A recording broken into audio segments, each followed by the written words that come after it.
रात का वक्त था। सन्नाटा इतना गहरा था कि लगता था जैसे हवा भी सांस लेना भूल गई हो।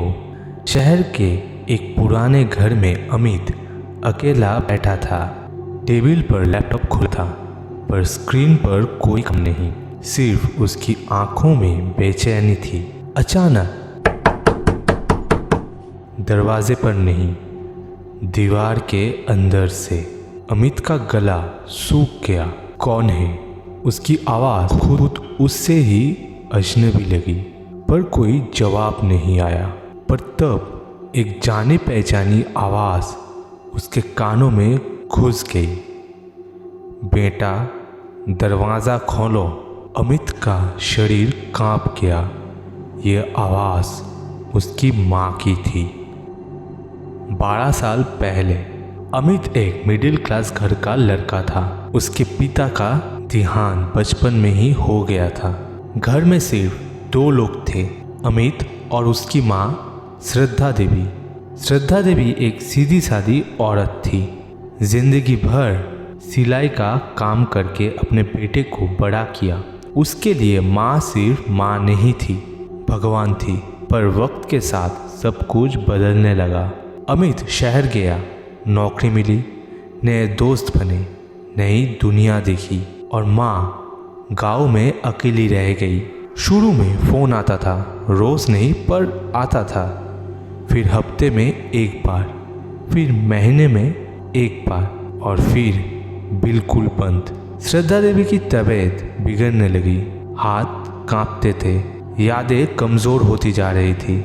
गांव वाले ने अमित को फ़ोन किया, बेटा माँ अकेली है, संभाल लो। अमित आया, पर उसके चेहरे पर प्यार नहीं था, झुंझलाहट थी। डॉक्टर ने कहा एज रिलेटेड प्रॉब्लम है, केयर चाहिए। अमित ने सिर्फ एक सवाल पूछा, कितना खर्चा आएगा? उस रात श्रद्धा देवी ने अपने बेटे की बात सुनी। माँ, मैं जॉब करता हूँ, टाइम नहीं है, आपको यहाँ रखना मुश्किल है। अगली सुबह अमित माँ को वृद्धाश्रम ले गया। माँ ने पूछा, बेटा ये मंदिर है? अमित ने आंखें चुरा ली। हाँ माँ, यहीं रहना होगा। साइन करने के बाद अमित ने पीछे मुड़कर भी नहीं देखा और कभी वापस नहीं आया। श्रद्धा देवी रोज दरवाजे की तरफ देखती रही। हर दिन सोचती रही, आज बेटा आएगा, पर बेटा नहीं आया। महीने साल बन गए, लोग आते मिलते और चले जाते, पर श्रद्धा देवी का कोई नहीं आया। एक रात उसने भगवान से पूछा, मैंने क्या गलती की? जवाब में सिर्फ अंधेरा था। एक दिन उसकी आंखों में एक अजीब सी चमक आ गई। उसने धीरे से कहा, अमित तू आएगा?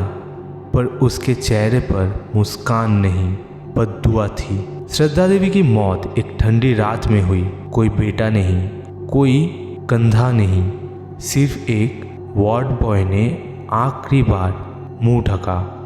पर उस रात वृद्धाश्रम के सीसीटीवी में कुछ रिकॉर्ड हुआ। एक सफ़ेद साया जो गेट से बाहर निकल रहा था। उसके पैर ज़मीन को छू नहीं रही थी। उसके पैर ज़मीन को छू नहीं रहे थे और उसके मुंह से एक ही शब्द निकल रहा था, बेटा बेटा बेटा। अब प्रेजेंट टाइम। अमित के घर में अब अजीब चीज़ें होने लगी। रात को किचन से बर्तनों की आवाज़, बाथरूम के शीशे में एक औरत का अक्स, और हर रात वही आवाज़, माँ हूँ मैं। अमित ने समझा स्ट्रेस है, पर फिर एक दिन उसके बेड के पास एक बुढ़ी औरत बैठी थी। आंखें सफ़ेद, जुबान काली और गले पर वृद्धाश्रम का टैग। क्यों छोड़ दिया मुझे? उस माँ के आत्मा ने अमित से ये बात पूछी। अमित चीख भी नहीं पाया। सुबह हुआ तो उसके गले पर उंगलियों के निशान थे। एक तांत्रिक ने अमित से कहा, जिस माँ को तुमने त्याग दिया वो अब माँ नहीं है, वो चुड़ैल बन चुकी है। अमित रोया। मैं गलती सुधार सकता हूँ? अमित ने पूछा।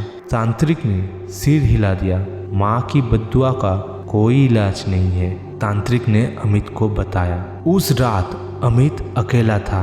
लाइट्स बंद हो गई, दरवाज़ा खुला और वो आ गई, उसकी माँ। पर माँ जैसी नहीं। उसके बाल हवा में थे, आंखों से खून बह रहे थे। मैं तुझे जन्म दिया और तूने मुझे जीते जी मार दिया। अमित घुटनों पर गिर गया। माफ कर दो। चुड़ैल हंसी। माँ माफ करती है, चुड़ैल नहीं।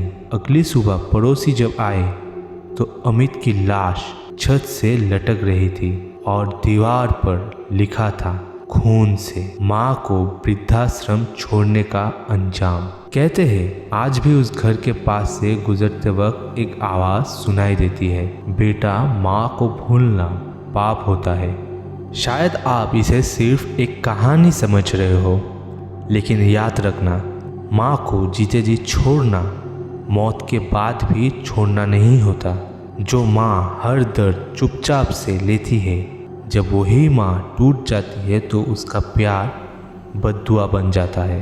अगर आज भी आपके फ़ोन में माँ का नंबर है तो एक बार कॉल कर लो, क्योंकि जब आवाज़ सिर्फ यादों में रह जाती है तब पछतावा भी चीख चीख कर बोलता है, काश एक बार और सुन लेता। मैं हूँ कहानी किताब और मिलेंगे अगली कहानी के एक और काले पन्ने के साथ।